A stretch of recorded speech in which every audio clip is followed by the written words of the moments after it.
Assalamualaikum warahmatullahi wabarakatuh. Bapak Ibu pendidik seluruh Indonesia, pada kesempatan ini kita akan mereview platform Merdeka Mengajar pada tema belajar mandiri. Untuk memahaminya, mari Bapak Ibu kita mulai masuk ke kelas pembelajarannya.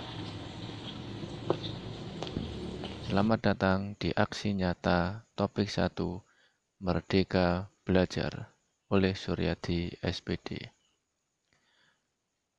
Topik modul belajar Merdeka Belajar dibagi menjadi 5 modul. Yang pertama, mengenali diri dan perannya sebagai pendidik. Pendidik dan mengajar mendampingi murid dengan utuh dan menyeluruh. Menempati modul ketiga, mendidik dan melatih kecerdasan budi pekerti. Dan kelima, pendidikan yang menghantarkan keselamatan dan kebahagiaan. Sebagai pendidik, tentu sudah seharusnya mampu mengenali karakteristik dan kebutuhan siswa. Tetapi yang paling dasar adalah kita mampu mengenali dan menggali kekuatan dan kelemahan pada diri kita sendiri.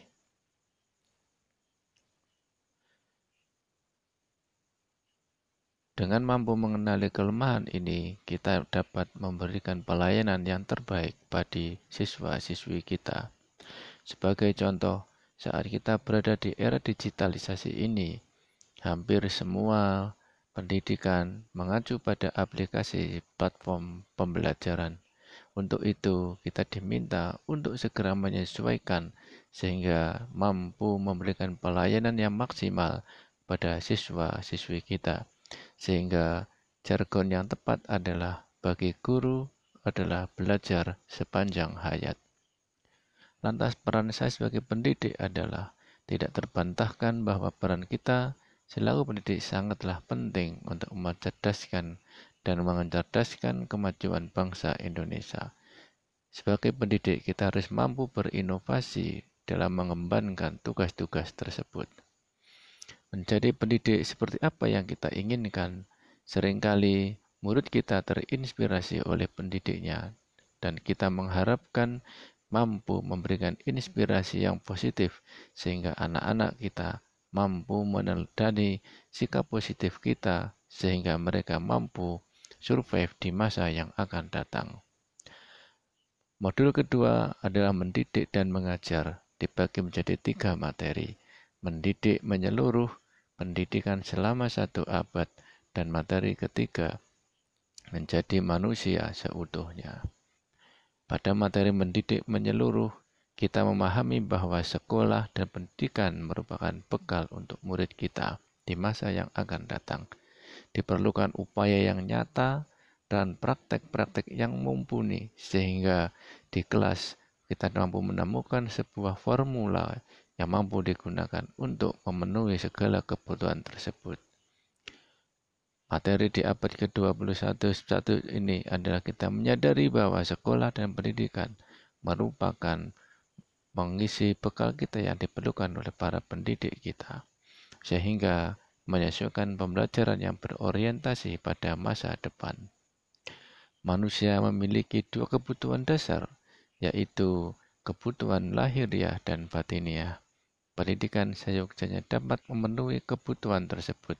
Hal ini sejalan dengan cita-cita pendidikan yang mengharapkan manusia mumpuni yang utuh, mumpuni lahiriah, dan mumpuni batiniah sesuai yang kita inginkan.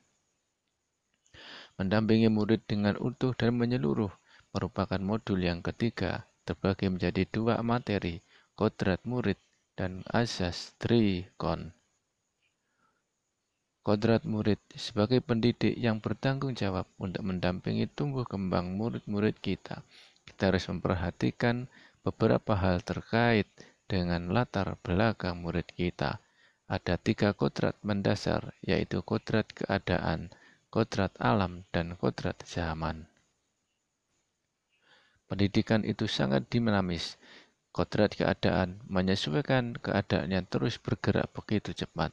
Sebagai pendidik, kita harus mengantisipasi dengan membaca arah yang benar, sehingga mampu memberikan pemahaman dan keadaan, sehingga memberikan kemudahan dan adaptasi dalam pendidikan yang akan alami anak-anak. Kodrat zaman, perubahan zaman niscaya tidak bisa kita cegah. Zaman berubah, cara mendidik juga berubah, cara mengajar juga berubah. Sehingga kita selaku pendidik juga harus berubah mengikuti perkembangan zaman yang terus bergerak dinamis seperti saat ini. Kodrat alam. Setiap murid dilahirkan dengan kodrat alam yang berbeda-beda. Ada yang tinggal dilahirkan di perkotaan, pedesaan, pantai, gunung, dan lain sebagainya. Seharusnya lah kita selaku pendidik memahami kodrat alam dan kodrat masing-masing tersebut.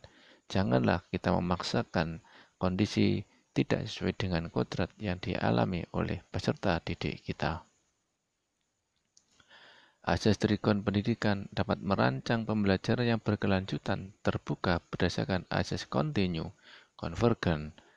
Asas kontinu adalah tidak melupakan asas agar nilai budaya dan pembelajaran selalu diselipkan nilai-nilai positif budaya yang ada dalam masyarakat. Sebagai misal adalah asas budaya gotong royong, saling hormat menghormati, saling menjaga, dan sebagainya. Asas konvergen merupakan asas pendidikan yang harus memanusiakan sebagai manusia. Maknanya adalah memberikan pendidikan, pembelajaran dengan menghargai serta memberikan apresiasi kepada peserta didik kita, sekecil apapun prestasinya. Asas konsentris merupakan pendidikan, harus menghargai keberagaman, kemerdekaan murid. Maknanya dalam pembelajaran harus menghargai keberagaman yang dimiliki oleh mereka. Hal ini meliputi keterbatasan fisik dan sebagainya, misalkan keluarga dan ekonominya. Mendidik dan melatih mencerdaskan budi pekerti mendapat dua materi. Materi pertama budi pekerti dan materi kedua teori konvergen dan pengaruh pendidikan. Budi pekerti dan teori konvergensi peserta didik memiliki kecerdasan berpikir masing-masing. Dengan mengembangkan watak budi pekerti tidak harus dibentuk di sekolah, tapi juga dapat dilatih di lingkungan masyarakat dan sekitarnya.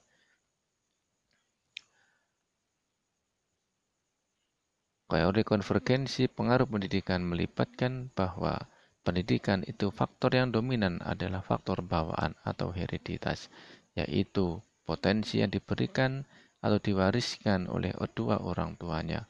Fungsi pendidikan adalah mengembangkan potensi bawaan anak yang positif dan menyamarkan potensi yang negatif. Dalam model 5 ini, pendidikan yang mengantarkan keselamatan dan kebahagiaan dibagi mengantarkan murid selamat dan bahagia. Yang kedua, menciptakan lingkungan dalam pembelajaran. Mengantarkan murid selamat dan bahagia. Materi mengantarkan murid dalam bahagia. Terdapat 3 poin penting, selamat dan bahagia, dan sistem Among. Selamat dan bahagia, pendidikan saya mengantarkan peserta didiknya selamat, sehingga mereka mampu menemukan kebahagiaan dengan kehidupan sebenarnya. Selanjutnya adalah sistem Among. Sistem ini dikembangkan oleh Ki Hajar Dewantara yang mengedepan yaitu Engarso Sing Tulodo. Kita sebagai pendidik harus mampu memberikan contoh yang baik.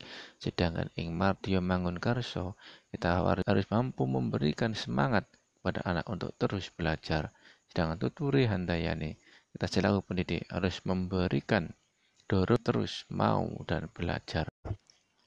Merdeka Belajar di Abad 21 menjadi kompetensi yang wajib dimiliki oleh peserta didik kita agar mampu bersurvive di masa yang akan datang. Menciptakan lingkungan pembelajaran yang terbaik. Bagaimana peran keluarga dan sekolah dalam mewujudkan bimbingan dan peran masyarakat. Pendidikan membimbing dan mendampingi murid dalam proses belajarnya. Pendidik harus memahami bagaimana perannya dalam memproyeki tugas bangsa tersebut.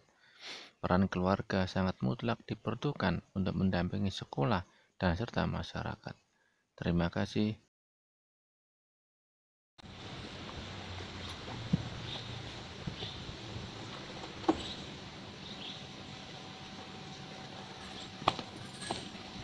Demikianlah Bapak Ibu guru pendidik seluruh Indonesia, review aksi nyata platform Merdeka Mengajar pada topik 1, Merdeka Belajar. Salam satu tujuan, Merdeka!